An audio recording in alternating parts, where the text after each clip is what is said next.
Dia. Hoje o desafio meu e de vocês é um pouco maior, porque eu gosto muito de colocar tudo aquilo que eu prego no PowerPoint, que ajuda vocês a me acompanhar, e me ajuda eu a me acompanhar também, para não sair da linha no texto, né? Mas eu creio que eu consigo fazer por aqui, e espero que estejamos juntos aqui nessa continuação do nosso estudo sobre santificação. Vocês estão me ouvindo bem? Deixa eu puxar um pouquinho aqui, que eu acho que está um pouco baixo.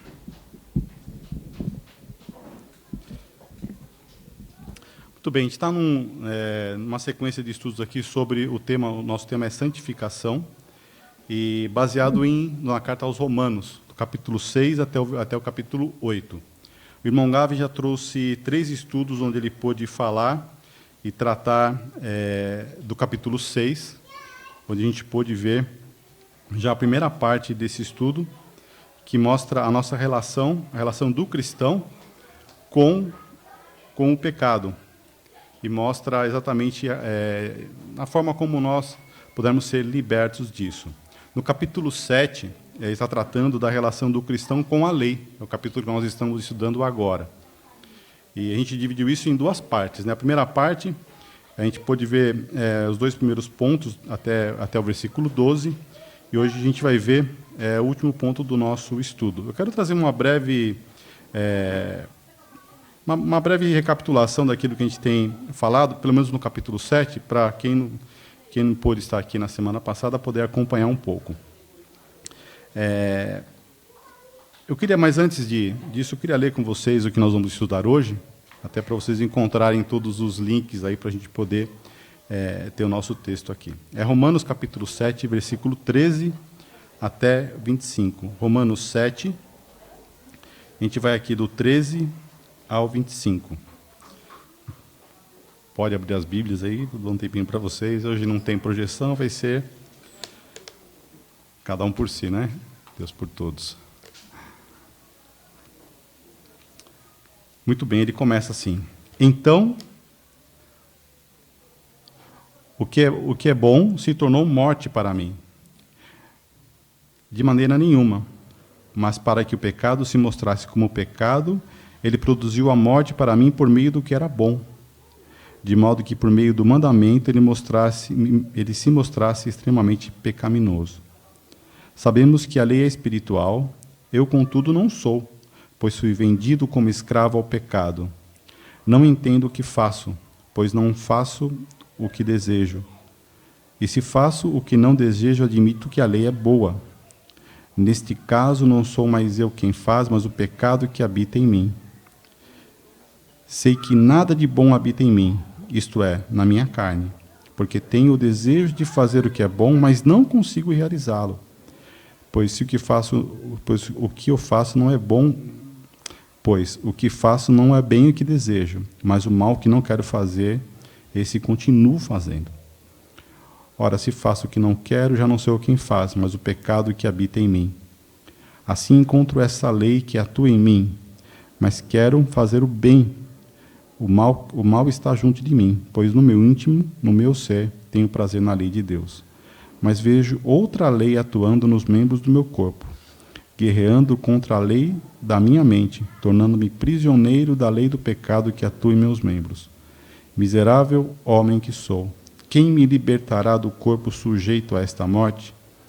Graças a Deus por Jesus Cristo nosso Senhor, de modo que, com a mente, eu próprio sou escravo da lei de Deus, mas com a carne da lei do pecado. Muito bem, esse é o nosso texto aqui para hoje, e o versículo-chave que eu queria chamar a atenção nossa é justamente o versículo 24, quando ele fala, miserável homem que sou, quem me livrará do corpo desta morte? O que Paulo está mostrando aqui? Ele mostra, na verdade, a sua batalha, a batalha da sua vida espiritual, daquilo que ele tem sentido quando ele se depara com a sua natureza humana. A gente vai ver isso bem claramente no nosso estudo aqui. Mas antes, voltando, dando um pouco daquilo que a carta traz como um todo, a carta aos Romanos tem como tema o fato de que a justiça de Deus se revela no Evangelho.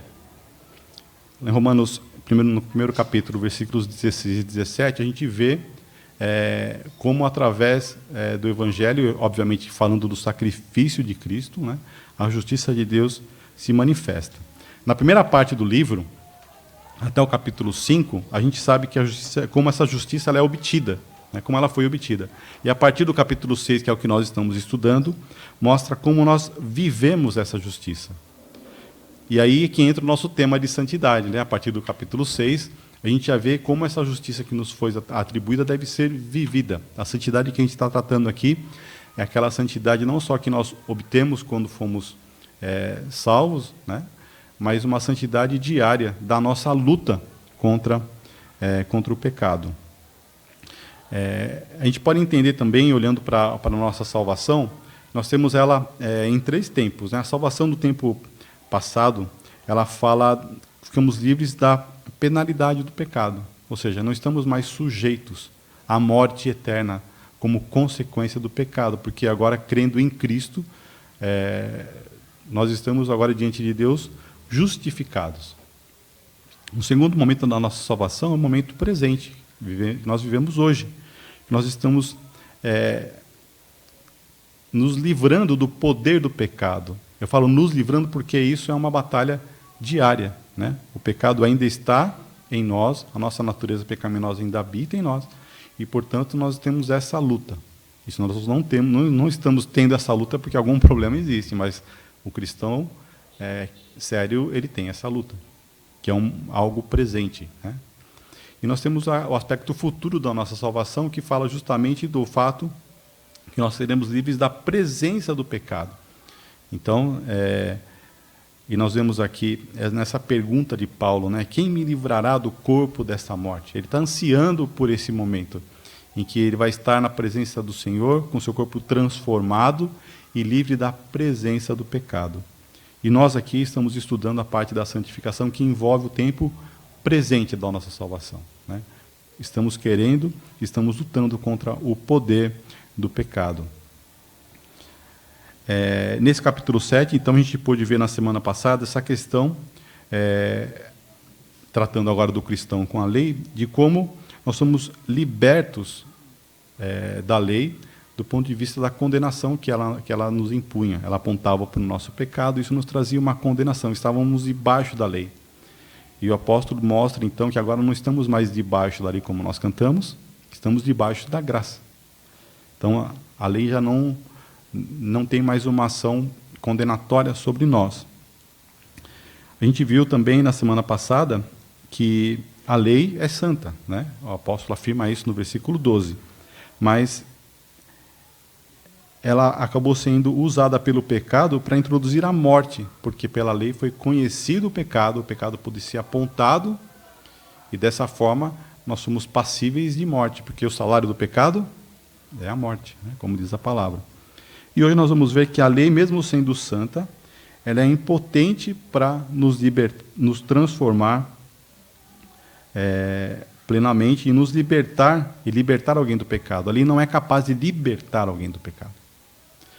E é interessante Paulo ter que tratar disso, e a gente comentou isso carta após carta que ele escreve para as igrejas, em muitas ocasiões, ele tem que apontar essa questão, porque existia um pensamento advindo do judaísmo, de que, especialmente do grupo chamado fariseu e também saduceus, que eles queriam, através das práticas da lei, alcançar a sua própria salvação.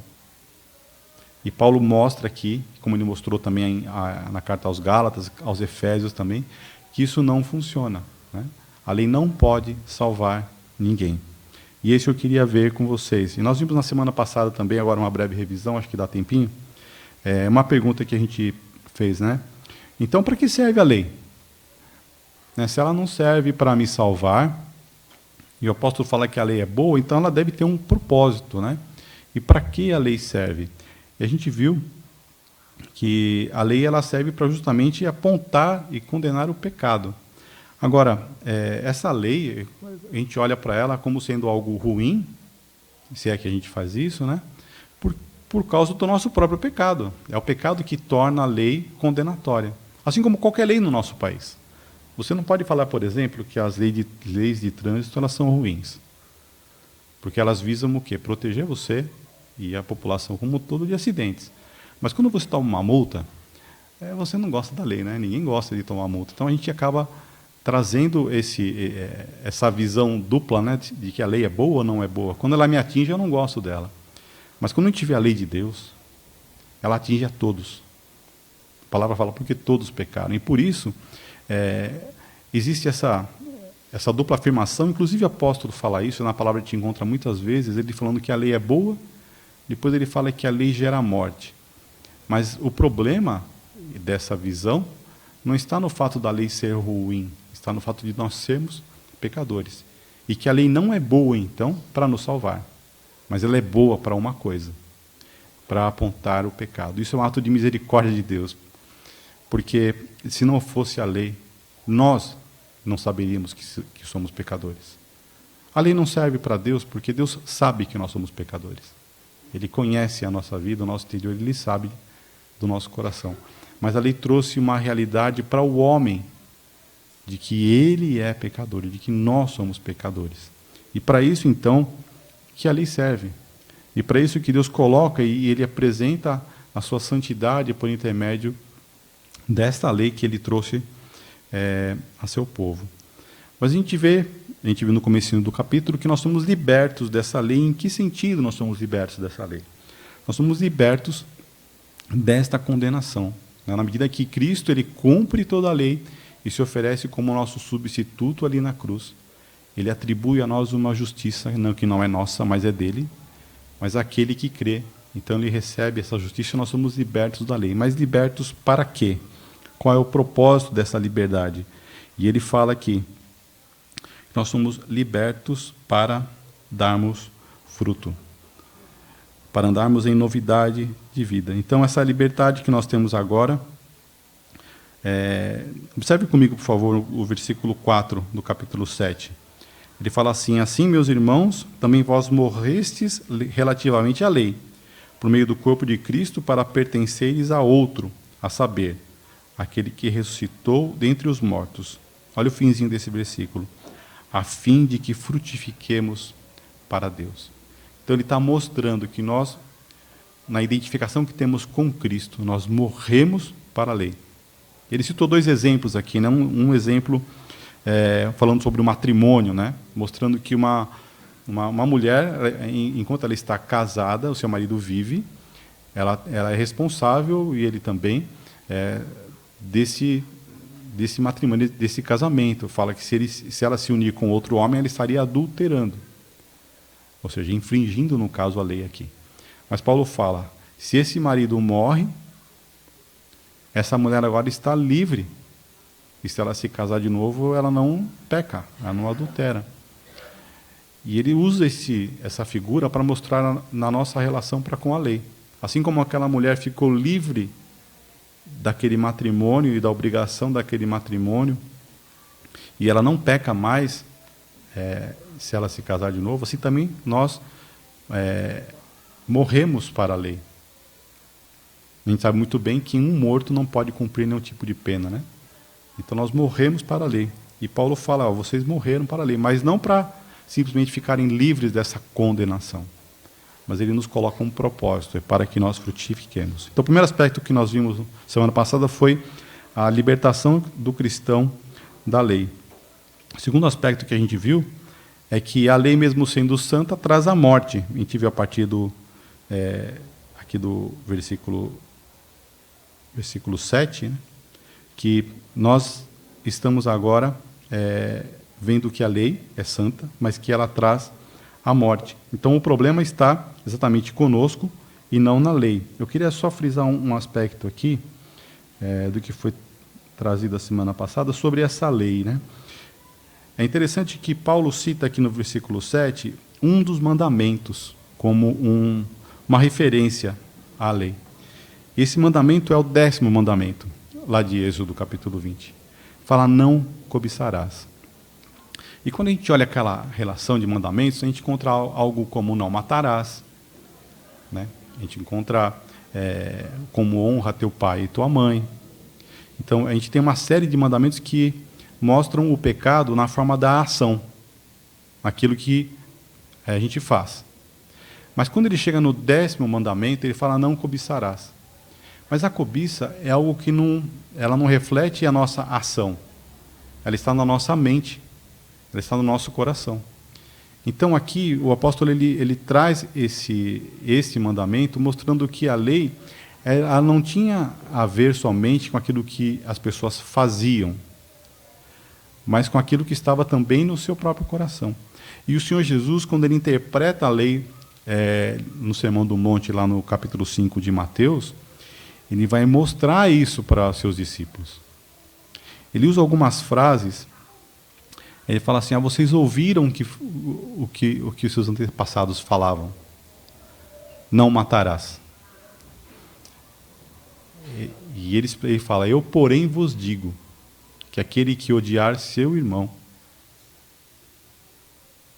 também pecou. Ou seja, o Senhor está mostrando um tratamento diferente da lei daquele que os fariseus e saduceus traziam. Porque eles se preocupavam com uns aspectos externos do comportamento, de como eles olhavam aquela lei e como eles se mostravam santos para os outros. E o Senhor está falando de algo muito superior a isso, que a abrangência do pecado não tem só a ver com aquilo que nós fazemos, mas tem a ver com aquilo que nós pensamos e com aquilo que nós desejamos.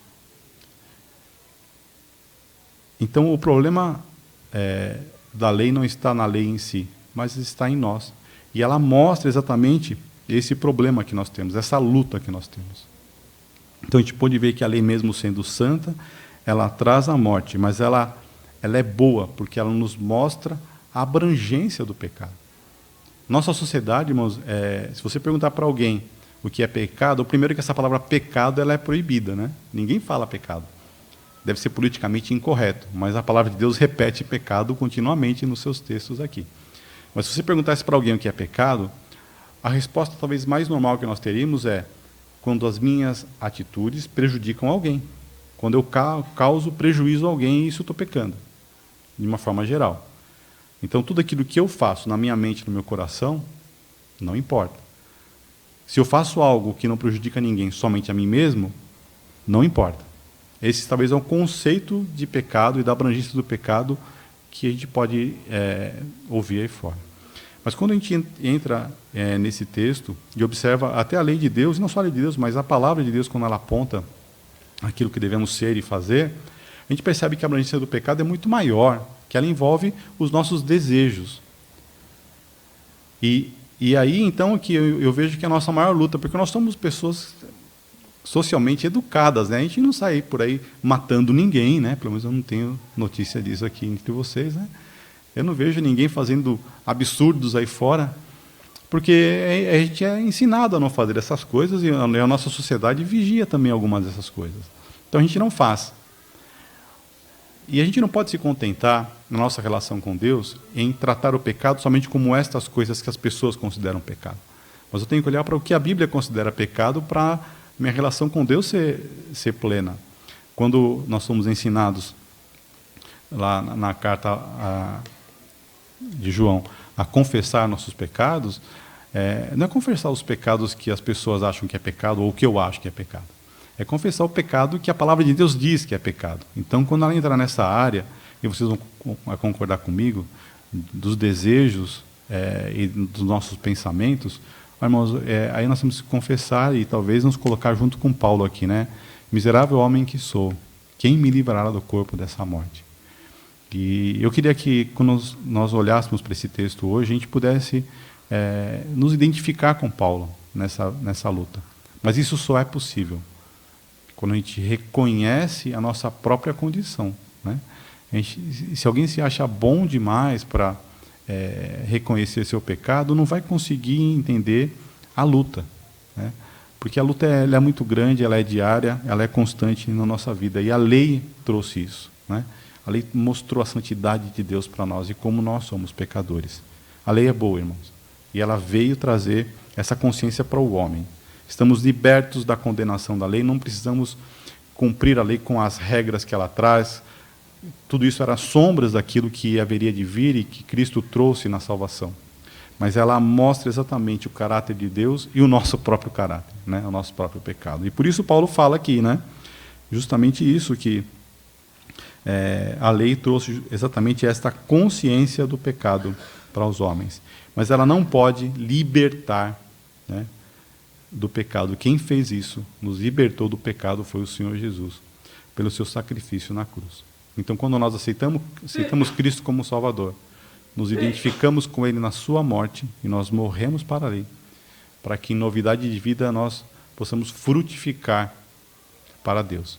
Mas ainda, depois de salvos, a nossa luta com o pecado continua, né? Porque nós temos ainda a natureza pecaminosa em nós, e nós temos que encarar essa batalha de frente, reconhecendo que nós precisamos usufruir de todos os recursos que Deus nos dá para enfrentar isso. O Espírito Santo habitando em nós, a palavra de Deus nos mostrando o pecado, e até a comunhão dos irmãos serve para isso. Quando falamos de santidade, irmãos, a gente não está falando de algo simplesmente individual e pessoal, uma luta que eu tenho sozinho. A santidade é algo coletivo. A palavra de Deus nos mostra, se você vê seu irmão pecar, você não vai ficar no seu canto e falar problema dele. A palavra de Deus nos ensina a buscarmos esse irmão, para que ele possa cair em si e voltar ao caminho, né? Ao caminho de santidade. Então, santidade é algo que se vive coletivamente. A igreja ela é fundamental, e a comunhão é fundamental para isso, né? Deus usa pessoas para nos edificar e também para nos corrigir. Então é fundamental nós olharmos esse aspecto da santidade da nossa vida com todos os recursos que nós podemos ter. O Espírito Santo habitando em nós, a palavra de Deus nos ensinando, nos exortando, e a comunhão dos irmãos, para que possamos juntos sermos alcançarmos o propósito que Deus nos coloca, né? Sermos a imagem de seu Filho Jesus e glorificarmos então a Ele. Vamos entrar no nosso texto hoje, e eu prometo que eu vou acabar no horário aqui, a partir do versículo 13, quando nós vamos tratar então e mostrar que a lei, apesar dela ser santa, ela não pode trazer transformação na vida do homem. Ela não pode libertar do pecado e não pode trazer transformação. E é isso que ele começa a tratar aqui, a partir do versículo 13. E ele faz essa pergunta, né? Ele começa: acaso o bom se me tornou em morte? Ou seja, a lei que é boa se tornou em morte? Não, a lei continua sendo boa. Não é a lei, efetivamente, em si, que traz morte, mas ele fala que, pelo contrário, o pecado, para revelar-se como pecado, por causa de uma coisa boa, causou-me a morte. Então, quem causa a morte é o pecado, mas a lei ela apontou para isso. A gente vê nesse texto que o apóstolo Paulo, a primeira característica que a gente vê aqui é que ele é um homem plenamente consciente da sua condição. Então, quando ele fala exatamente essas palavras de que ele enxerga que a lei é boa e que ela se tornou morte por causa do seu pecado, mostra um homem consciente. E veja bem, ele não está falando aqui daquilo que ele fazia com a igreja antes da sua conversão. Não está falando como Saulo aqui, né? Antes da sua conversão, Paulo era perseguidor da igreja, ele era fariseu. Ele não está falando disso, ele está falando da sua luta como Paulo naqueles dias, naquele momento da sua vida, como Saulo. No versículo 15, ele escreve assim: porque nem mesmo compreendo o meu próprio modo de agir, pois não faço o que prefiro. Nós encontramos um homem frustrado consigo mesmo. Paulo está aqui mostrando a sua decepção com ele mesmo. Mas é interessante que nesse texto, irmãos, em contrapartida ao capítulo 8, que nós vamos ver semana que vem com Felipe, nesse texto, Paulo está mostrando a luta do cristão contra o pecado do ponto de vista da sua carne. E por isso essa frustração. E ele está mostrando isso aqui, que a sua carne é ruim e só traz decepção para ele. Aí depois, na semana que vem, ele vai falar então sobre como o Espírito Santo nos torna capazes para dizer não ao pecado, né? E vencemos essa batalha. Mas nesse momento e nesse capítulo, ele está falando sobre essa luta do ponto de vista da sua carne, da sua própria natureza. E por isso ele fala, eu não compreendo o meu próprio modo de agir. Vamos ser sinceros.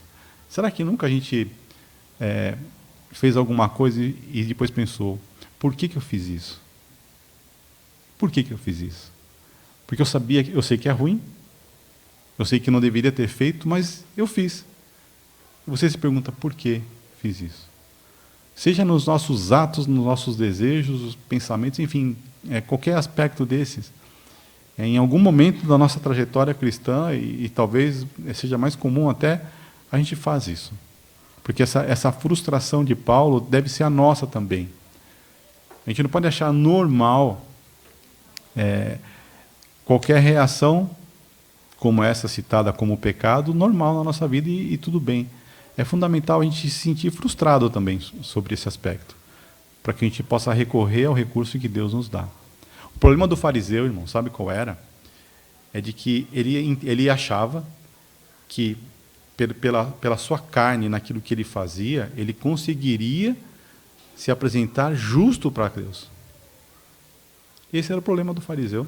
E talvez seja um problema que nós muitas vezes enfrentamos quando nós tentamos, por conta própria, somente corrigir nosso comportamento.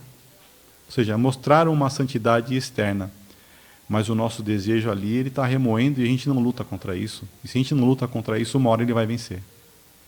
Então é fundamental a gente olhar para esse aspecto da nossa vida, do pecado que vive não só nos nossos atos, mas no nosso pensamento, no nosso desejo, para que a gente lute sinceramente, né? E talvez vamos nos sentir como Paulo está se sentindo aqui, o homem frustrado. Mas no versículo 14, desculpa não estar seguindo a ordem, mas eu busquei aqui todos os aspectos de como Paulo e a experiência dele nessa luta contra o pecado. No versículo 14 ele fala, porque bem sabemos que a lei espiritual, eu todavia sou carnal, vendido à escravidão do pecado. Ou seja, ele reconhece que a lei é espiritual e ele reconhece que ele é carnal, ou seja, a sua natureza continua. É importante frisar isso aqui, irmãos, porque tem versículos na palavra de Deus que às vezes são mal compreendidos, né? Quando lá em 2 Coríntios fala aqui, 5,17, que nós, em Cristo, somos novas criaturas. As coisas antigas já passaram, eis que se fizeram novas. É verdade, está na palavra e nós reconhecemos isso. Mas isso não tem uma implicação quando a gente pensa na nossa natureza humana. Ela continua lá. As coisas novas que nós temos em Cristo é uma nova natureza que Deus coloca através do seu Espírito Santo em nós. Mas a velha natureza continua lá e a nossa luta continua contra o pecado ainda. No versículo 25 a gente encontra um homem grato pela salvação, né? Paulo, aqui no versículo 25, ele fala, graças a Deus por Cristo Jesus, nosso Senhor. Então todos esses sentimentos da luta de Paulo contra o pecado são expressos aqui nesse texto, mostrando um homem frustrado, consciente, um homem que tem prazer na lei de Deus, ele fala isso também, mas um homem também que é grato pela salvação. Irmão, isso faz parte, eu creio, da nossa rotina de adoração até. Quando a gente pensa, e nessa manhã nós passamos aqui, na nossa própria condição. Eu só vou ser capaz de ser devidamente grato a Deus quando eu vejo o tamanho da minha perdição, né? A gente pode colocar isso numa ilustração simples aí de como, quando alguém te ajuda, por exemplo, com alguma coisa simples, você agradece a pessoa, muito obrigado, e passar, e você esquece aquilo. Mas quando alguém salva a sua vida, você não esquece mais isso. Você não esquece mais. Eu lembro até hoje, eu era criança, estava no acampamento Betel, e onde é o campo de futebol hoje, talvez vocês conheçam, né? Era um matagal enorme ali. Só que ali tinha um fosso, encoberto por todo aquele mato. E a ordem era, vocês não devem ir ali. Mas adivinha que o pequeno César foi fazer, né? Ele foi naquele lugar, né? Eu fui com meu primo, e a gente começou a brincar naquele mato e correndo, era um mato alto até, cobria a gente, né? Eu não era menor, né? Irmãos, eu escorreguei, e eu estava caindo, e eu escorreguei para cair naquele fosso. Eu lembro do meu primo só fazendo assim na minha mão, me segurando. Eu não esqueci mais disso. Eu não vejo esse primo há uns 30 anos que eu não vejo ele mais. Eu não encontrei com ele mais. Mas eu lembro disso até hoje. porque foi um livramento ali, e creio que a provisão de Deus também ali. Mas nós somos mais gratos a Deus na medida que a gente encontra e percebe qual o tamanho da nossa perdição. E é possível verificar ainda isso hoje, mesmo como salvos, como a nossa natureza pecaminosa está lá e como ela nos levava para a perdição eterna. E Paulo, na sua experiência, então, em lidar com o seu pecado, era um homem extremamente grato a Deus pela salvação que ele tinha em Cristo Jesus. A lei é santa, mas ela não pôde libertar Paulo do pecado e nem a nós. Cristo nos libertou do pecado. Na interpretação desse texto aqui, existe uma controvérsia muito grande. Eu creio que vocês receberam o material que o irmão Gabi disponibilizou, né, e ele fala bastante disso, e eu queria, então, nessa parte final da nossa mensagem, olhar isso. A controvérsia desse texto é a seguinte. Existe uma pergunta. Paulo, ele é um cristão quando ele escreve esses versículos? Ou seja, ele está se referindo à sua vida cristã quando ele escreve esses versículos? E se ele é um cristão, como é que ele pode, então, moldar a nossa perspectiva de quem nós somos em Cristo? Porque ele está falando muito de uma derrota, né, para o pecado aqui. Então, existem irmãos que entendem que nesse texto, Paulo aqui está fazendo uma referência à sua vida como Saulo, antes da sua salvação. E por isso ele fala sobre um pecado na vida dele, de como ele fazia aquilo que não queria. Enfim, então existe toda uma discussão. E são usados 3 argumentos para falar disso. E nessa discussão, irmãos, o objetivo aqui não é trazer uma discussão teológica para colocar dúvida na cabeça dos irmãos. Acho que na discussão sobre essa questão, se Paulo era salvo ou não, nós vamos encontrar muitas lições, né, de como nós devemos lidar com o pecado. Então, por isso a gente está trazendo isso. Eu falo isso porque muitas vezes a discussão teológica ela deixa só dúvidas, né? E isso não edifica. Acho que é importante a gente olhar o que a palavra de Deus quer dizer efetivamente, na interpretação que a gente encontra como sendo correta, para a gente poder fazer então as aplicações para a nossa vida. Então aqui o primeiro argumento trazido a respeito dessa visão, e aquele é chamada de uma visão pré-conversão, né, de Paulo. O primeiro argumento fala justamente dessa escravidão do pecado, né? Como é que então Paulo, se ele é salvo, por que ele fala então da escravidão do pecado? Porque nós somos libertos dessa escravidão. Mas uma coisa que é importante a gente pensar, que quando ele fala dessa escravidão, ele está falando do tempo passado. No texto, quando você olha o texto, ele vai tratar os verbos no tempo passado, quando ele fala dessa escravidão. Mas quando ele fala da sua luta com o pecado, ele traz os verbos para o tempo presente. Então, até o versículo 13, ele usa os verbos no tempo passado. A partir do versículo 14, ele começa a usar os verbos no tempo presente, mostrando exatamente, contrariando justamente esse argumento aqui, de que ele falava da sua pré-conversão. Um segundo argumento aqui está no contraste entre os capítulos 7 e 8. O capítulo 8 começa assim: agora, pois, já nenhuma condenação há para os que estão em Cristo Jesus. Então, quem defende essa ideia de que Paulo fala do tempo em que ele não era salvo ainda, usa justamente esse agora do capítulo 8, dizendo que antes, então, ele falava de algo que não tinha a ver com a sua vida como salvo, mas sim como perdido. Mas quando a gente olha esse contraste do agora não tem a ver exatamente com a sua vida em Cristo, mas tem a ver com o enfrentamento, que o capítulo 7 fala do enfrentamento de Paulo com o pecado sob o ponto de vista da sua carne. Ou seja, como se ele estivesse enfrentando o pecado por conta própria. Então, o capítulo 7 é uma demonstração de como existe a falha, né, e a derrota quando se enfrenta o pecado na carne. E o contraste que existe com o capítulo 8 é que no capítulo 8 ele começa a falar do Espírito. E aí ele mostra o caminho de como enfrentar o pecado. não significa dizer que ele falava de uma perdição. Ele falava do enfrentamento do pecado por meio da sua própria força, da sua própria carne. E o terceiro argumento que eles usam para falar sobre o fato de que é uma perspectiva da pré-conversão é que no capítulo 7 o Espírito Santo é citado somente uma vez. É aqui no versículo 6. E no capítulo 8 o Espírito Santo é citado 19 vezes. Mas a resposta a esse argumento é exatamente a mesma. De que no capítulo 7 ele está falando do enfrentamento do pecado sob o ponto de vista da sua carne. E no capítulo 8 ele fala sobre a questão do Espírito Santo.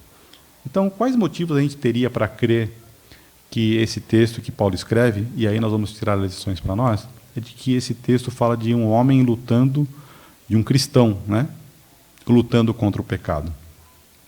O primeiro argumento é esse do tempo dos verbos, né? E dá uma olhadinha, por exemplo, versículo 13, o finzinho dele, ele fala que o pecado, por meio de uma coisa boa, causou-me a morte, a fim de pelo mandamento se mostrasse sobremaneira maligno. Aí no 14 ele fala, pois bem sabemos, eu todavia sou carnal, tempo presente, vendido à escravidão do pecado. Então você começa a ver essa mudança daquilo que ele falava, no que havia acontecido com ele, com aquilo que ele vivia naquele momento. Então tem a ver com o tempo dos verbos, né? O segundo aspecto fala justamente do fato que ele tinha prazer na lei de Deus. Versículo 22 ele fala, porque no tocante ao homem interior tenho prazer na lei de Deus. Irmãos, um homem perdido não tem prazer na lei de Deus. Aí você pode falar, mas tem os fariseus, e eles tinham prazer na lei de Deus. Será que eles tinham prazer na lei de Deus? Olhe comigo Marcos 7 e 13. Vou pedir para um irmão ou irmã que quiser ler, por favor, leia assim, vocês descansam da minha voz um pouquinho. Marcos 7 e 13. O Senhor Jesus falando aos fariseus.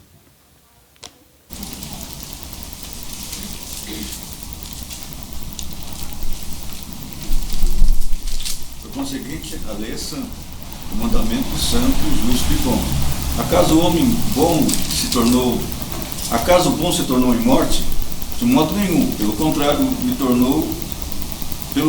o pecado para revelar-se como pecado, por meio de uma coisa boa causou-me a morte, a fim de que pelo pecado se mostrasse sobremaneira maligno. Por favor, é Marcos 7,13.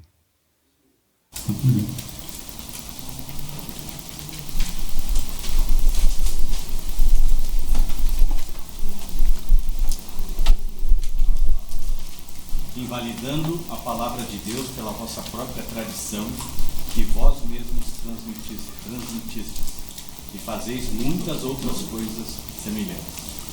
Olha o que os fariseus faziam. Eles estavam, Jesus falando para eles, né? Invalidando a palavra de Deus pela tradição.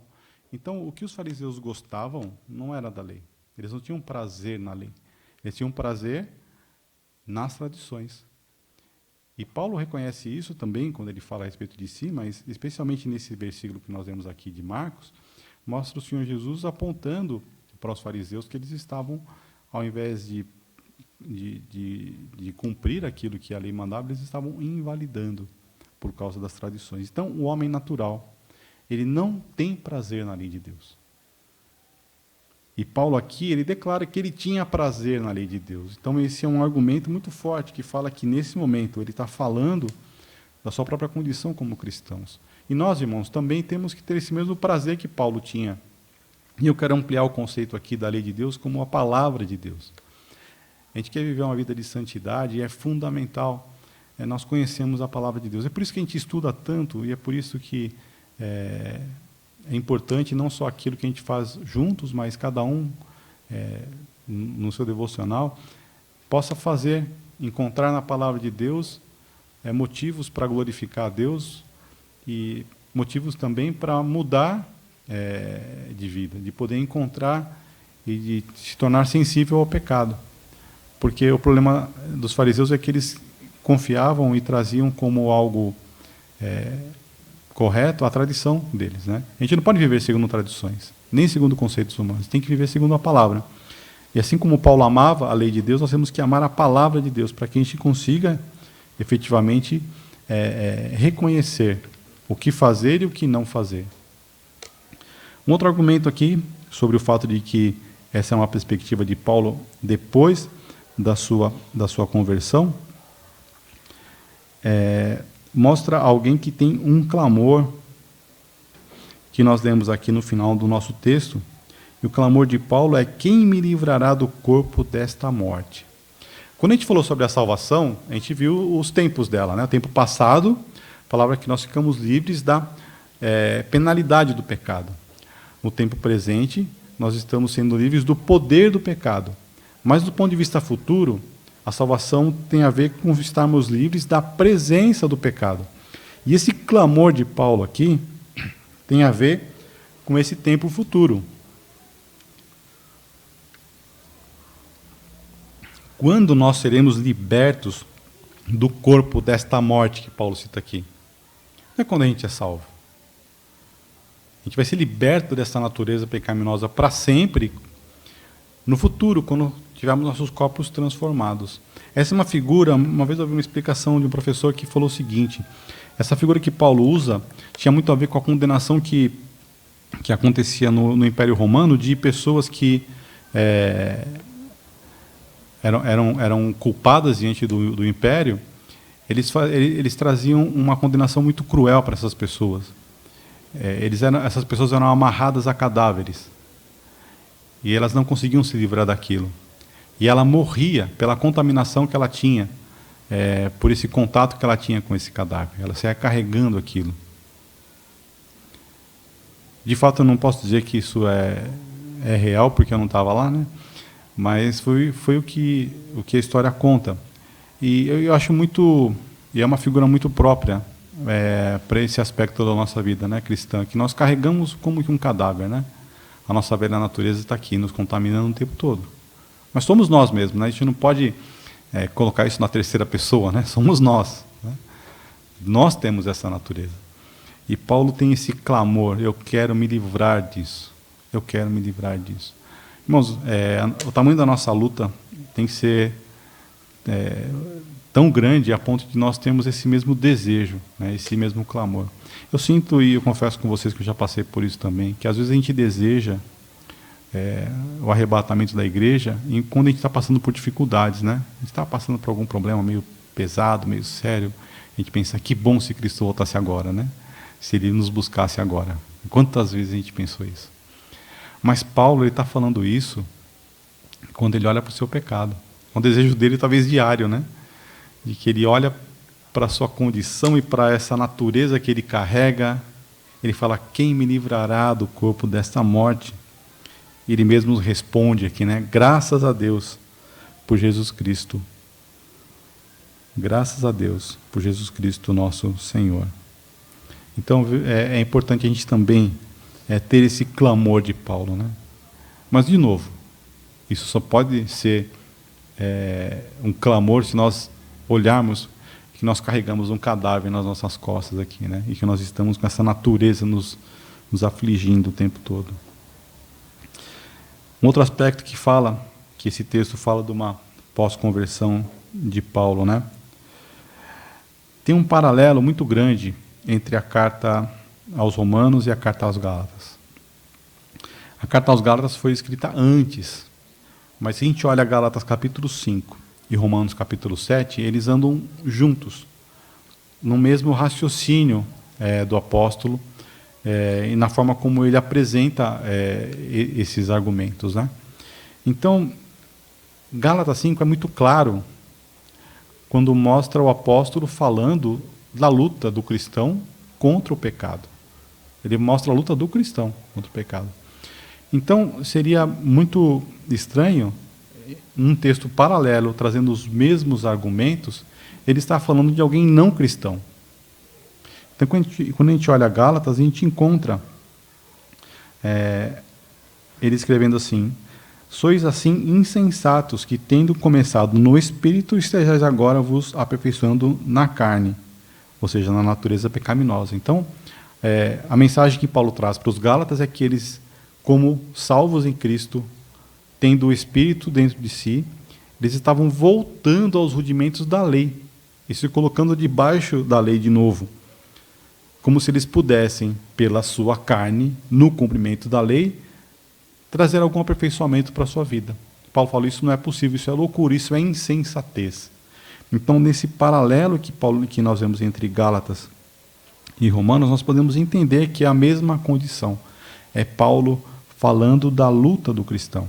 Irmãos, existe em nós, né, uma preocupação muito grande com o que é exterior, com o que é apresentado para as pessoas. É por isso que todo dia de manhã a gente olha no espelho, é por isso que a gente procura colocar uma roupa que a gente acha adequada, é por isso que no nosso comportamento a gente procura ser agradável às pessoas. Enfim, existe uma série de atitudes que nós tomamos no sentido de nos tornar apresentáveis aos outros, né? E é ok, tem que ser assim mesmo, né? Por favor, não cheguem aqui domingo que vem de cabelo despenteado, não é isso que eu estou falando, mas a preocupação dos Gálatas muitas vezes era justamente essa, eles queriam ainda continuar mostrando uma santidade que era possível, que eles acreditavam ser possível através do seu comportamento na carne. Acho que esse esforço que nós temos naturalmente de nos tratar do ponto de vista externo, ele deve ser trazido também para o nosso interior, para aquilo que a gente efetivamente pensa e deseja. É a única forma de nos tornarmos apresentáveis para Deus, né? Para os homens, nem tanto, porque as pessoas não conseguem ver, mas Deus consegue. E Paulo condena isso lá para os Gálatas, que eles tinham esse desejo muito grande de usar a lei para mostrar essa santidade.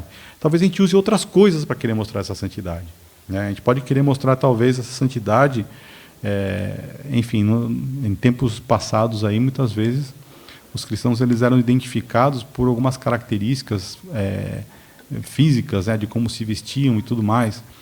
E nós temos que nos vestir decentemente. A palavra nos ensina isso. Mas muitos se destacavam só por isso, só por uma aparência de santidade. E não é isso que Deus quer, né? Ele quer uma santidade plena, que começa no nosso interior e que reflete na nossa vida externa, né? Outro argumento, a gente está acabando já aqui, que mostra que essa perspectiva de Paulo nesse texto é para um convertido, né? É pós-conversão, é que esse conflito também, é que a sequência do livro de Romanos, por exemplo, ela é bastante lógica, né? Muitos usam essa carta aos Romanos como base de estudo para o direito, né? Para quem quer ser advogado, porque é um raciocínio bastante lógico e são argumentos concisos na ideia que o apóstolo quer transmitir. Obviamente, a gente crê, né? Dirigido totalmente pelo Espírito Santo. Então, na carta aqui, eu vou passar só um esboço rapidamente, para vocês entenderem a sequência da carta. Ele começa trazendo a saudação, né, no capítulo 1, e ainda no capítulo 1 ele fala sobre pecado. Então, olha a sequência. Ele falou sobre pecado. No capítulo 3 até o 5, ele fala sobre salvação. Depois, no capítulo 6 a 8, que nós estamos estudando, ele fala sobre santificação. Os capítulos 9 a 11, ele fala sobre soberania de Deus. Os capítulos 12 a 15, ele fala sobre serviço. E depois ele conclui a carta. Quando você olha essa sequência da carta, esse aspecto da santificação na nossa vida, ele ocorre depois da nossa salvação, certo? E na carta ele faz a mesma coisa. Ele falou sobre pecado, ele falou sobre salvação, e agora ele fala sobre santificação. Então, a própria sequência do livro nos mostra que, nesse momento, ele está falando sobre a vida de um cristão e de como ele enfrenta o pecado. E, por último, é um argumento secundário aqui. Secundário, digo pelo seguinte, porque ele fala da nossa experiência. A gente não cria doutrina baseada em experiência, né? Isso é errado. A gente cria doutrina baseada na palavra de Deus. Mas eu creio que a experiência ela corrobora com tudo aquilo que a gente pôde ver aqui. De que a experiência nossa, na nossa relação e na nossa luta contra o pecado, mostra essa mesma condição de Paulo. Esse mesmo sentimento dele, talvez em algum momento nós sentimos também. É uma luta nossa. Então, é muito difícil a gente crer nesse texto que Paulo fala de alguém que sem Cristo. Ele fala de alguém que está em Cristo. E, de novo, por que a gente traz esse contraste? Porque pode existir, e existe muito em nós, esse desejo de lutar contra o pecado com a nossa própria força. A gente demora para recorrer aos recursos que Deus nos deu. Quando a gente peca, qual a primeira coisa que a gente faz e que a gente vê acontecer? Pensa algumas histórias, talvez, que a gente conheça. Quando alguém peca, a primeira coisa que ele faz, ele se afasta da igreja. A pessoa se afasta para a igreja. É um esfriamento que ele tem. E isso aconteceu porque provavelmente já se afastou da palavra de Deus e já se afastou do próprio Deus. E por isso que muitas vezes é difícil e é uma luta trazer irmãos que pecaram de uma forma, vou chamar de grave, mas todo pecado é grave, né? Mas de uma forma bastante pesada, de volta. Porque existe essa tendência nossa, de quando nós pecamos, nos afastar da igreja, do povo de Deus, nos afastar da palavra de Deus e nos afastarmos de Deus. O irmão Nilo trouxe um estudo muito precioso para nós, dos meses passados aí, falando justamente desse processo de afastamento, né, de um discípulo, de como isso vai gradativamente afetando a nossa vida. E a gente precisa ligar alguns sinais de alerta, né, quando isso acontece. A palavra de Deus nos ensina que quando a gente peca, nós devemos confessar nosso pecado diante de Deus. A palavra de Deus nos ensina que nós tivermos algo contra o nosso irmão, nós temos que tratar com o nosso irmão. A palavra de Deus nunca nos ensina a fugir do tratamento do pecado, a deixarmos isso para lá. Ela nos ensina a nos aproximar daquilo que pode nos levar de volta ao caminho, que é a comunhão com Deus, a atuação do Espírito Santo em nossa própria vida e a comunhão com o povo de Deus. Essa luta é nossa, irmãos, mas nós temos uma tendência de, na nossa luta do pecado, querer vivê-la sozinho e na derrota, de nos afastarmos de tudo aquilo que pode nos ajudar. Nossa natureza está lá. O desafio é esse, irmãos. Como igreja, nós temos que reconhecer: nós não somos perfeitos. Nós estamos no meio e nós também somos pecadores. E em um dado momento da nossa vida, a gente vai ser aquele que vai ajudar, e em um dado momento a gente vai ter que ser aquele que vai ser ajudado. É fundamental vivermos essa experiência de santidade de forma coletiva, para que possamos sair vencedores. Quero terminar trazendo algumas coisas para nós pensarmos aqui.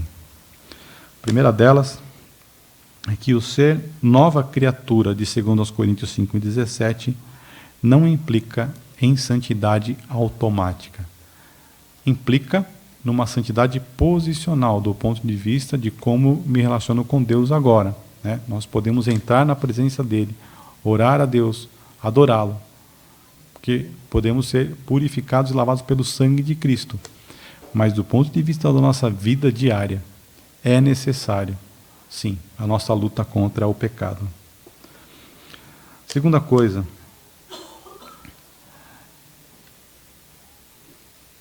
como é que nós temos percebido esse conflito na nossa vida? É importante a gente reconhecer isso, irmãos, porque se a gente não está reconhecendo é porque a gente não está sendo sensível ao pecado. Então é importante a gente olhar para isso.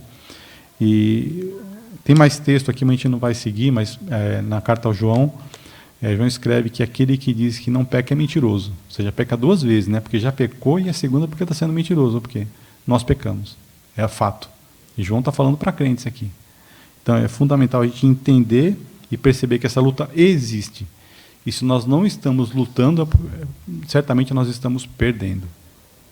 Nós estamos sendo vencidos.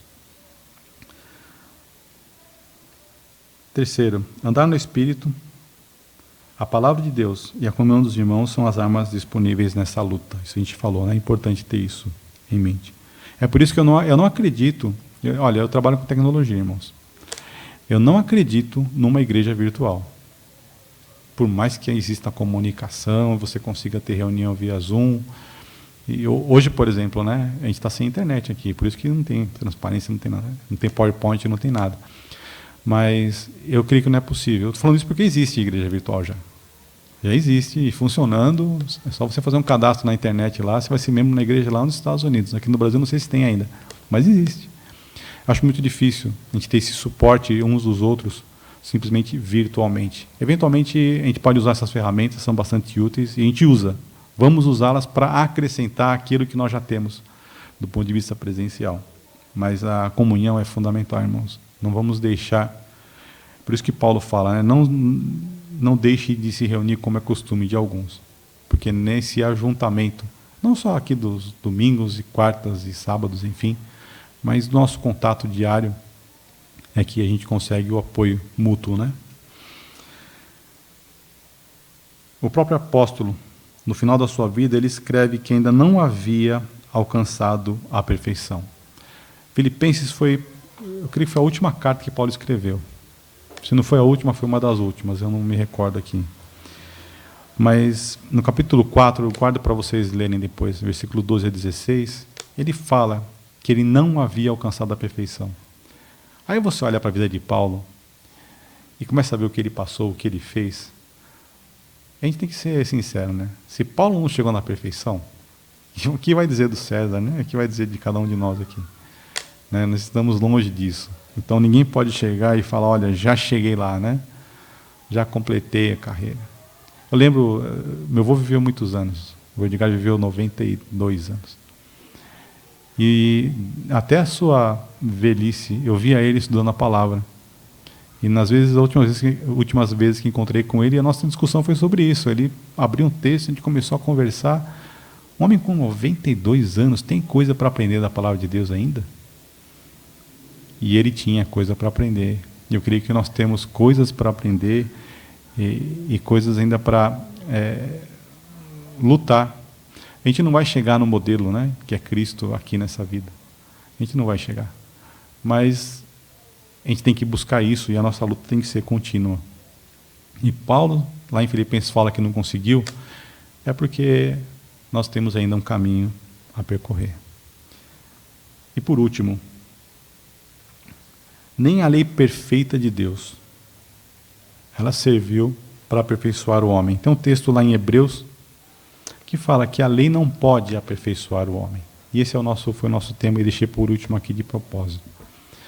Irmãos, tem uma ideia, eu não quero falar de política e eu acho que nós não devemos tratar dessa questão na igreja justamente pela controvérsia que traz.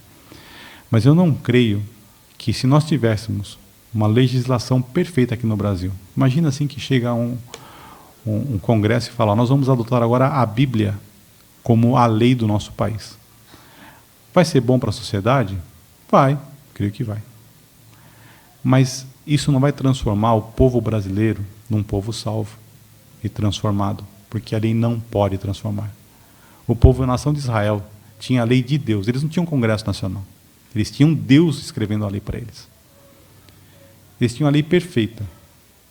Mas o que a lei fez para esse povo? Mostrou o pecado deles. A lei não pode transformar as pessoas. O que transforma, e essa é a missão da igreja, é o Evangelho.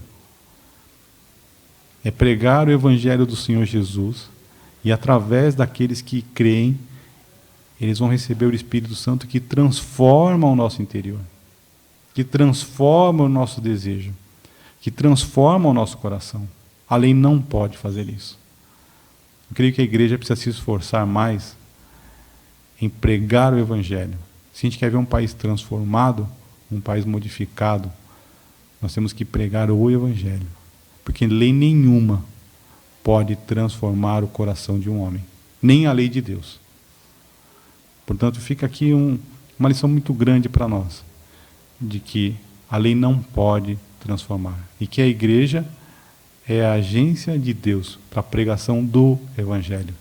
Vamos nos esmerar nisso, vamos nos esforçar nisso. Se a gente quer ver um país melhor, que seja um país que conheça Cristo como Salvador, independente das leis que se tenham inventado no nosso Congresso.